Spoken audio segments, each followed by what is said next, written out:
Muy buenas tardes. Y cuando Cuba despertó, el dinosaurio seguía allí. No hay comida, no hay medicinas, los hospitales son un desastre, miles de bebés no tienen ni siquiera vacunas, las tienen atrasadas. Sin embargo, para el centenario de Fidel Castro, ahí se apareció el azúcar, la harina, los recursos, hasta el combustible. En Granma, los trabajadores de la empresa estatal Pan y Dulce prepararon un pastel gigante en honor al dictador, que hoy es cenizas. No es una sátira ni es un meme, aunque parece mentira, pero es la prioridad de un gobierno que le pide resistencia al pueblo mientras fabrica un enorme cake para un muerto. Bueno, en Fomento organizaron una feria agropecuaria para rendirle homenaje al cenizas. Las imágenes publicadas por el propio gobierno local, son un poema. La precariedad es impresionante. Nada que agregar, señoría. En Cienfuegos, en Cienfuegos le cantan a los linieros para que vayan a ponerle un poquito de electricidad.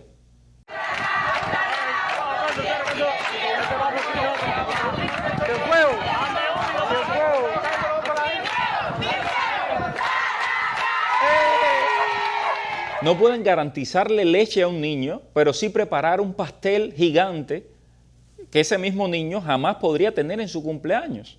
Se lo preparan a un muerto el pastel. Mientras tanto, el Estado convierte la miseria en ceremonia. Sandro Castro, nieto del dictador Fidel Castro, recorre zonas de Cuba repartiendo comida y medicinas como si fuera un benefactor. Sandro entrega, su limosna, graba la escena, exhibe la pobreza del mismo pueblo que su familia ayudó a empobrecer.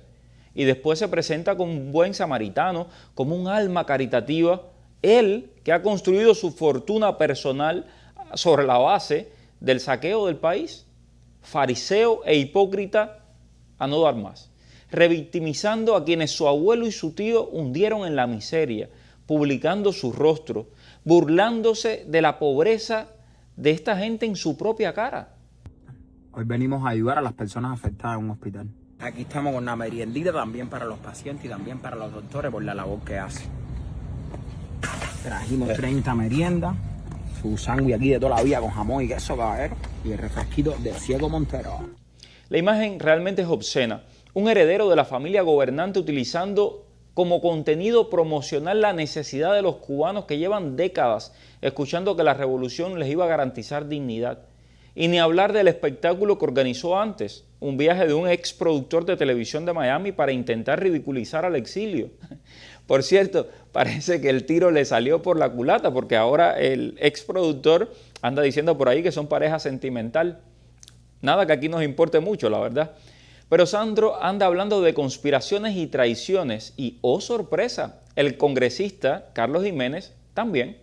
No nos debe sorprender que las intrigas de Palacio estén aturdiendo a la alta cúpula de la dictadura en Cuba. Las traiciones son múltiples y se están canjeando como las bestias que son. Por eso mantendremos la política de máxima presión contra el régimen. Eso fue lo que dijo Carlos Jiménez. Recordemos que el propio presidente Donald Trump ha dicho que muchas cosas iban a cambiar en Cuba durante los próximos 2 meses. Rubio también hizo declaraciones que algunos consideran polémicas, pero dejó claro que Cuba estaría transitando una fase irreversible hacia un futuro diferente. Y además sabemos que la CIA está trabajando con todo dentro de la isla. Por cierto, ya se enteraron del último gran avance de la revolución.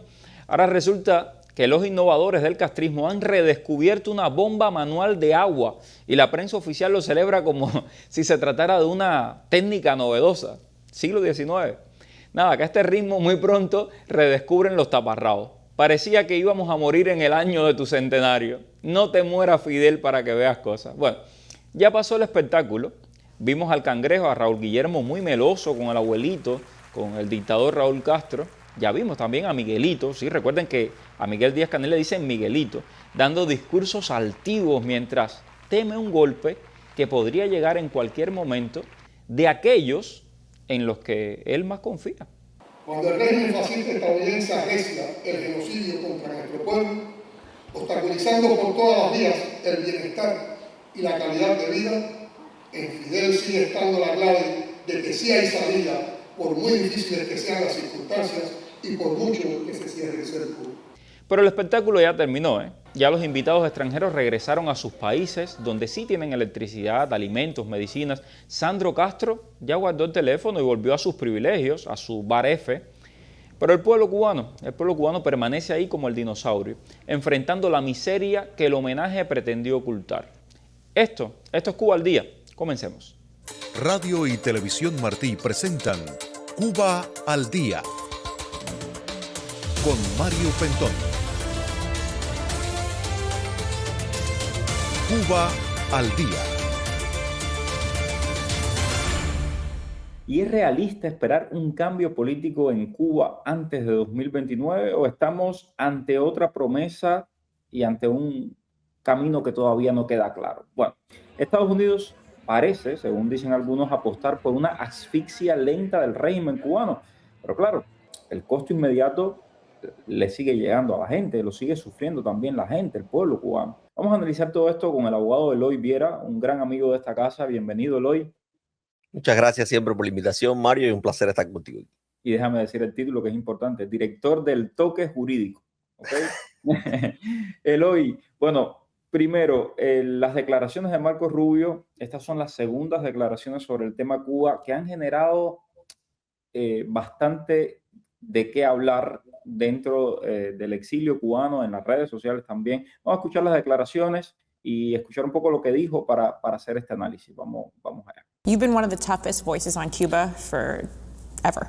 Usted es una de las voces principales sobre Cuba desde siempre. Capturamos a Maduro. ¿Es Cuba la siguiente? Le pregunta la conductora de este espacio, y la respuesta de Rubio dejó a muchos sorprendidos. Creo que Cuba, estoy seguro de que para cuando termine esta administración, antes de que concluya este mandato, lo que está diciendo Rubio, pero en inglés, los estoy leyendo en español, estará en una senda irreversible hacia un futuro muy distinto. Obviamente, como ocurre con cualquier cosa y especialmente con algo así, siempre digo que no se puede mantener un sistema vigente durante 70 años sin que eche raíces y luego pretender arrancarlo todo de raíz de la noche a la mañana para plantar algo totalmente nuevo. Para llegar a ese punto debe producirse una transición como parte del proceso. Lo ocurrido en Europa del Este es un buen ejemplo de ello. Vimos que los países de esa región les llevó entre 3 y 5 años convertirse realmente en lo que son hoy. Polonia es probablemente el mejor ejemplo, así que creo que Cuba recorrerá ese camino y avanzará bastante en él. Tiene que ser así, ciertamente bajo esta administración y dada la prioridad que se le otorga a Cuba, nunca se puede garantizar nada, pero sin dudas es una prioridad para nosotros porque redunda en nuestro interés nacional. Siempre recuerdo a la gente que al fin y al cabo trabajo para los Estados Unidos de América, me importa Cuba obviamente, tengo un vínculo personal con el país, pero no trabajo para Cuba, trabajo para Estados Unidos y considero que a nuestro país le interesa contar con una Cuba segura, estable, alineada con Estados Unidos, y es al mismo tiempo, es el mismo sentir que tengo con Venezuela. Esto es lo que dijo el secretario de Estado Marco Rubio y que por supuesto generó muchísimas opiniones encontradas, digamos, en el exilio cubano y también, por supuesto, en la comunidad cubana en general. Eloy, tu visión y tu lectura de estas palabras del secretario. Bueno, yo creo que aquí hay varias cosas que decir con relación a lo que ha dicho el secretario. Lo primero es que yo creo que ha sido un intento del secretario durante muchísimo tiempo de modular las expectativas con relación a lo que va a suceder en Cuba. Hemos visto en los últimos meses reportes, titulares, sobre todo dentro de la prensa estadounidense, que lo mismo han anunciado un ataque inminente, que lo mismo han anunciado una operación militar que está sobre la mesa. Y el secretario Rubio siempre dice, a quienes están escuchando, quiénes son sus fuentes, el que más maneja el tema Cuba soy yo, y yo no he dicho algo como eso. Ha habido siempre una intención del secretario, desde mi punto de vista, de modular las expectativas, pero nunca antes de forma tan clara como ahora, en la que yo creo que, si me preguntan a mí, no tengo evidencias materiales para decirlo. Yo creo que el secretario ha quedado entrampado dentro de una dinámica de la administración en que sus esferas de influencia han estado limitadas. Para nadie es un secreto que la orden de una operación militar, de una operación quirúrgica, de una invasión, como usted quiera llamarle, le corresponde al comandante en jefe de las Fuerzas Armadas de los Estados Unidos, que no es otro que el presidente. Y también sabemos que por más que pueda influir o intentar influir el secretario Marco Rubio en la postura del presidente con relación a Cuba, el presidente también tiene otros advisors, también escucha otras variantes, también tiene que enfrentar ciertos y determinados problemas de política doméstica y, por supuesto, utiliza y prioriza esos temas y sus atenciones. Para mucha gente, esta iba a ser muy probablemente, como fue también en el 2018, una elección de medio término dirigida o pensada única y exclusivamente para discusiones de healthcare o atención de salud. Y sencillamente hoy tenemos ante nosotros unas elecciones de medio término en que los dos temas fundamentales son, por un lado, la economía sin ninguna discusión, tema política doméstica interna, y por el otro quizás la discusión ideológica de los giros hacia donde está yendo el Partido Demócrata, el adversario del Partido Republicano, que es hacia su cercanía con los demócratas socialistas y esta discusión ideológica de comunismo, capitalismo. Y eso, todo ese contexto, yo creo que lo ha intentado utilizar el secretario también para influir, porque Cuba, sin dudas, es el ejemplo más claro de los daños que puede hacer la ideología comunista en un país determinado o incluso de la influencia que pueda exportar un Estado con ese tipo de ideología, incluso hacia los Estados Unidos. De ahí el esfuerzo del secretario, por ejemplo, y del Departamento de Estado de lanzar este informe de más de 100 páginas que se declaraba a Cuba como la capital del comunismo internacional y se declaraba una vez más la amenaza que representaba tener un régimen como ese a 90 millas. Pero eso no quiere decir que sea el secretario que tenga la disposición y la capacidad para decir mañana mismo vamos a atacar. Y yo creo que también hay que ver que esta es una persona que su base electoral, nos guste o no, sigue estando en el sur de la Florida, sigue estando en la comunidad latina que lo ha visto como una persona que encarna en sí misma el American Dream, una persona hijo de migrantes que ha logrado establecerse como la tercera persona más importante dentro del gobierno estadounidense.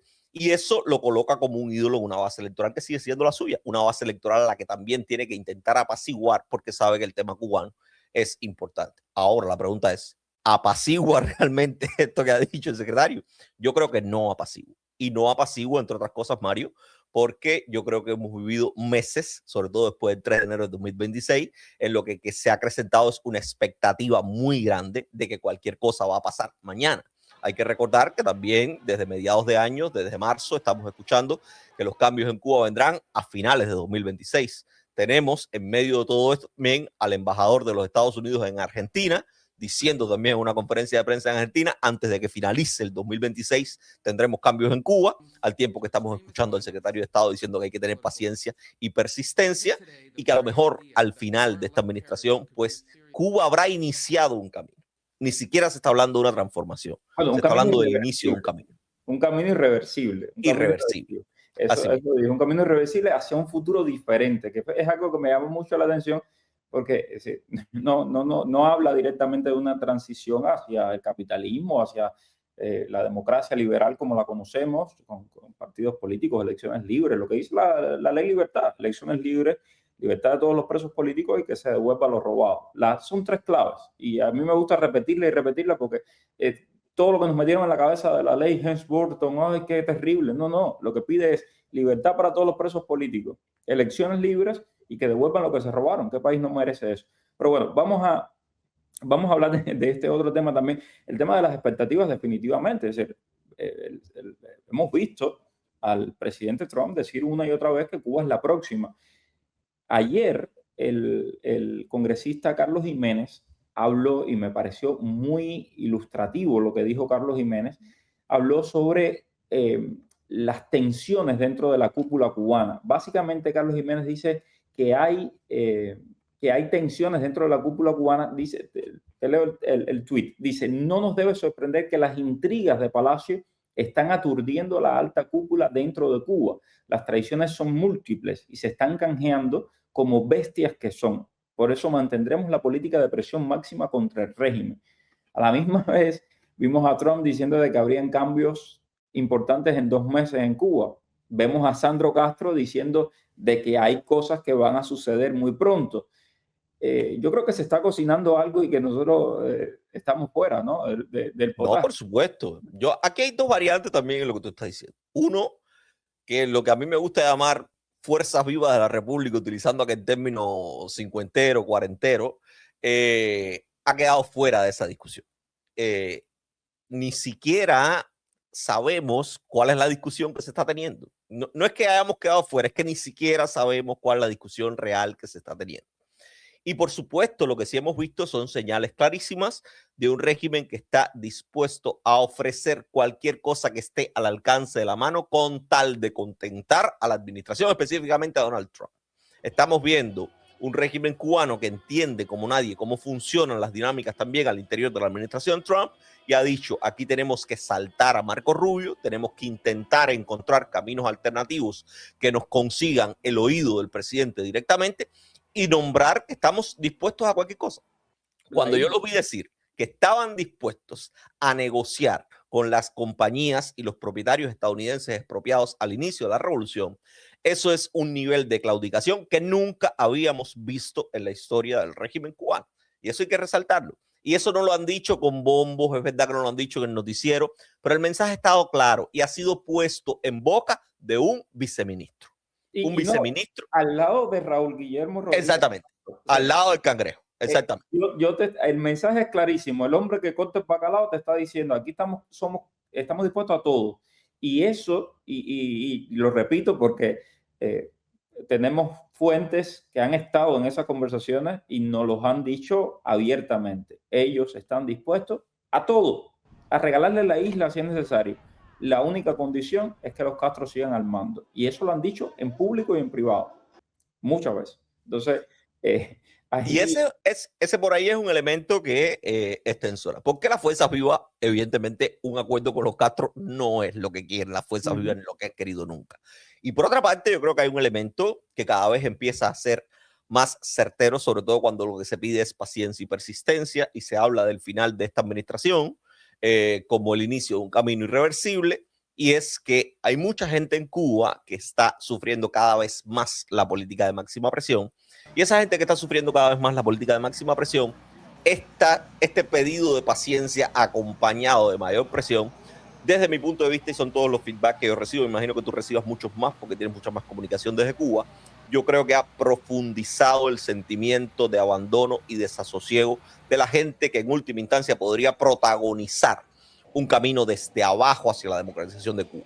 A mí no me gusta en lo personal, y en esto discrepo absolutamente con el secretario de Estado, utilizar el ejemplo polaco y el ejemplo de Europa del Este para compararlo. Te iba a preguntar justamente eso, porque a mí personalmente me sorprendió muchísimo cuando el secretario de Estado dice, y bueno, ahí tienes el caso como el paradigma, Polonia. Y bueno, en Polonia existía el Sindicato Solidaridad, existía una iglesia católica fortísima con un papa polaco que estaba apostando claramente por la democratización, que le dijo al pueblo polaco no tengan miedo. Nada de eso lo tenemos en Cuba. No, y estaba hablando de 3 a 5 años. No, hay que recordar que Solidaridad se creó en el año 80. Y fue un proceso paulatino de evolución y de crecimiento de Solidaridad y del resto de la oposición que se nucleó en torno a la Espagüenza y a Solidaridad, que duró 9 años.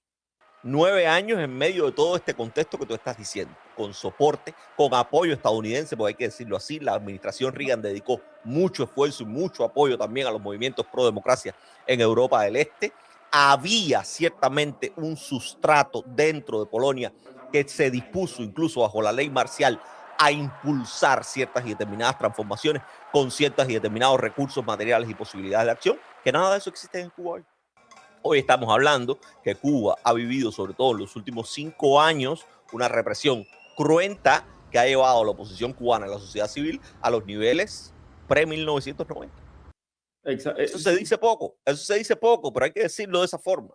Y en ese contexto, una política de máxima presión, sin un objetivo inmediato, sin un término inmediato, sin un deadline inmediato, puede profundizar, y de hecho ya lo está haciendo, el sentimiento de abandono de gente que se siente entre dos aguas. Hacíamos una encuesta recientemente con relación a gente que había en Cuba, y la percepción de la gente que había en Cuba era de que los cubanos de la diáspora no entendíamos lo que estaban viviendo.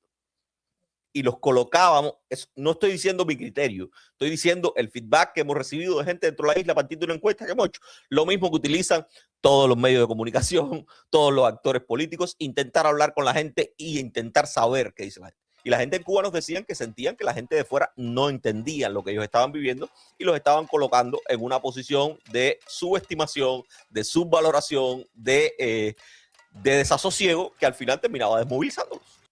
Y esa es una realidad que se está viviendo en Cuba hoy. Y por eso que yo digo, un deadline de 2029 para que sea el inicio de un proceso determinado contribuye, sobre todo después de meses de generar una expectativa muy alta, a generar ese sentimiento que es completamente contrario a cualquier cercanía a un proceso democratizado. Sí, un proceso irreversible hacia un futuro diferente. Creo que esas palabras las vamos a recordar durante mucho tiempo. Y hablando de recordar, bueno, aquí hay elecciones, son las elecciones de medio término. Los políticos se deben a sus bases electorales, y tú hablabas de eso ahorita, de la base electoral del secretario Rubio, pero que también la base electoral del Partido Republicano, que en el caso de la comunidad cubanoamericana votó abrumadoramente a favor del presidente Trump. Esto tendrá algún efecto, el hecho de que, y hay que recordar, me gusta puntualizar este asunto. O sea, el presidente Trump dejó claro, y yo veo por ahí algunos no, porque Trump no, como que infló mucho la expectativa y dijo que iba a ser la próxima, pero nunca fue la próxima. A ver, Trump dijo también de que cuando terminara en Irán es que se iba a ocupar de Cuba. Irán sigue ahí, eso sigue ahí. La pregunta, Eloy, ¿crees que tendrá algún impacto el tema Cuba en la elección intermedia, digamos, para la comunidad cubanoamericana acá en el sur de la Florida? El hecho de que no se hayan cumplido esas expectativas altas.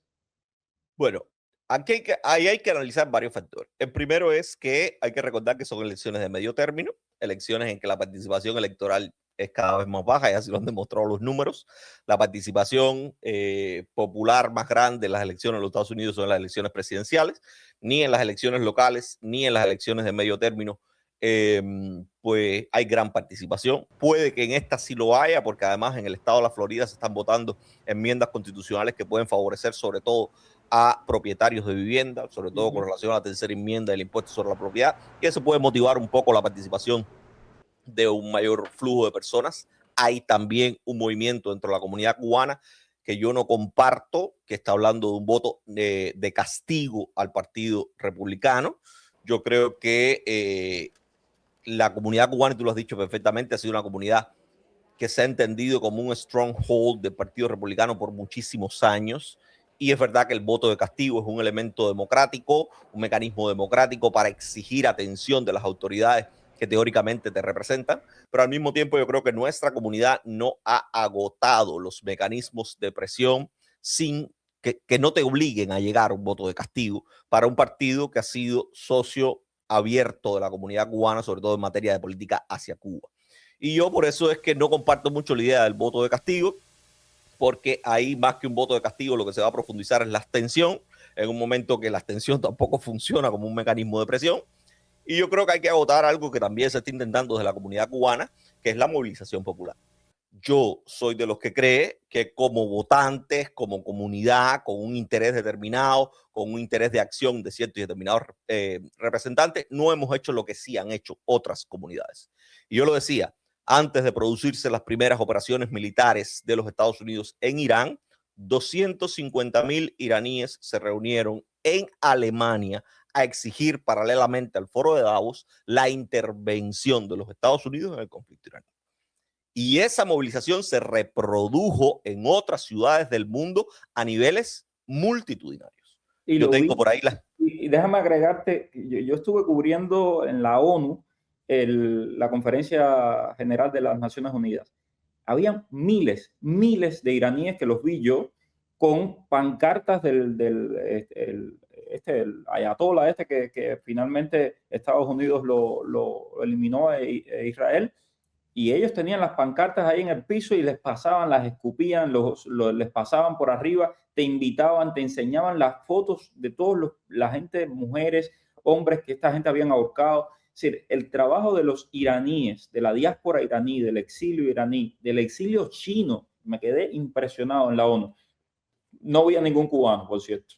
Pero No, yo te puedo pasar las imágenes de la movilización en Toronto, en marzo, plena nevada como las que hacía rato yo no veía, con una ventisca terrible, con una sensación térmica de menos 40 grados. En Toronto se reunieron 15,000 iraníes en las calles de Toronto en medio de esa llamado de atención a la comunidad internacional sobre lo que estaba pasando en Irán y estrictamente pidiendo la intervención de los Estados Unidos en el conflicto, porque hay que decirlo, usted puede estar más o menos de acuerdo con una intervención militar, pero si usted está de acuerdo con una intervención militar y usted quiere presionar sobre eso, si usted quiere que haya una operación de ese tipo, salga a exigirlo, movilícese como hicieron otras comunidades que los cubanos no hemos hecho. Hay iniciativas por ahí. Ayer me enteré que Alexandre Otaola estaba convocando a una iniciativa de marcha en Washington. Me parece bien, porque yo antes de hablar de un voto de castigo, me gustaría ver una comunidad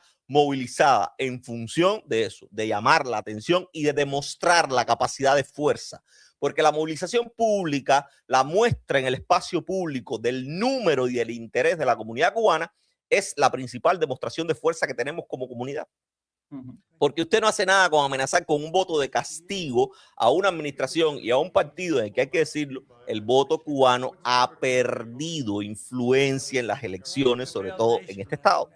Ha perdido influencia ante la inmensa migración de puertorriqueña, hay que decirlo también, ante el crecimiento de otras comunidades latinoamericanas que no necesariamente votan como nosotros y que hay distritos, condados en los que puede estar más focalizada la influencia cubana electoral, pero en el estado en sí de la Florida, que es donde se concentra la mayor cantidad de cubanos en todos los Estados Unidos, hemos perdido fuerza electoral como comunidad. Y esa es una realidad, y por eso es que yo insisto también en no solo amenazar con un voto de castigo, sino en demostrar popularmente, movilizándonos, qué es lo que queremos y cuánto puede costar eso. Bueno, y también es que tradicionalmente ambos partidos trataban de conquistar el voto cubano y los cubanos votaban casi siempre más republicano, pero había un sector ahí que también fluctuaba.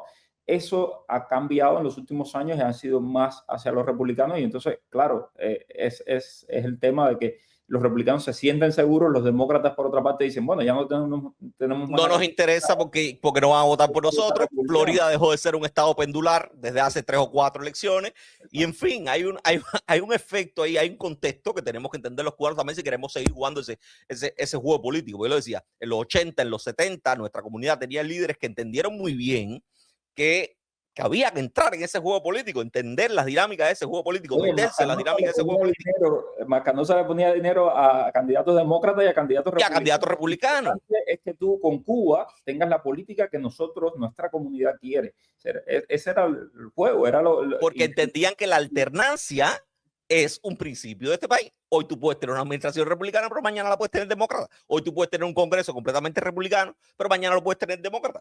Yo noto que en los últimos tiempos, esto es una percepción muy personal mía, insisto, no tengo número, es una percepción muy personal, pero yo noto que nuestra comunidad ha apostado mucho por el caballo ganador. Y es verdad que el Partido Republicano ha sido el partido más cercano o más dispuesto a impulsar las políticas que mayoritariamente se entienden como necesarias para democratizar Cuba por parte de la comunidad. Porque el Partido Demócrata, sobre todo después de Obama, ha estado mucho más asociado al acercamiento, al entendimiento con el régimen cubano. Yo eso lo entiendo perfectamente. Pero también el contexto actual nos está demostrando que la política de los Estados Unidos es mucho más grande que nuestros deseos y que las prioridades y la atención que pueda tener una administración estadounidense con relación a Cuba pueden ser residuales, más allá de que tengamos un secretario de Estado de origen cubano que acaba de decir: yo soy de origen cubano, tengo conexión con Cuba, quiero que las cosas en Cuba cambien, pero trabajo para los Estados Unidos. Así es. Eloy, siempre es un placer inmenso conversar contigo. Creo que la audiencia va a disfrutar mucho esta entrevista. Por favor, a todos los que nos ven a través de las redes sociales, déjenos su comentario. ¿Qué piensa sobre todo esto? Siempre los leemos y si nos escucha a través de la radio, dígale a su vecino, dígale a su amigo que puede escuchar Radio Martí también a través de la onda corta. Gracias, mil, Eloy. No, gracias a ti siempre. Bueno, gracias a todos y nos mantenemos en contacto.